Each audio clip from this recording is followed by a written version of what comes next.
अविनाश भारद्वाज जनौलनि जे Mithila student union पिछला 7 साल से बिरौलक विकास लेल संघर्ष करैत रहलैए आ ओहि संघर्षक फलस्वरूप आबऽ वाला नगर पंचायत चुनाव में मिथिला स्टूडेंट यूनियन अपन दमखम देखाओत।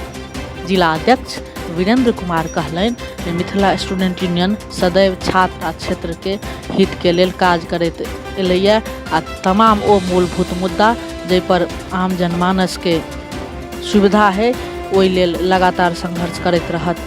बिरौल प्रखंड अध्यक्ष नवीन सोनी कहलनि जे मिथिला स्टूडेंट यूनियन अपन पूरा दमखम से आगामी नगर पंचायत चुनाव लड़बा के लेल तैयार अछि।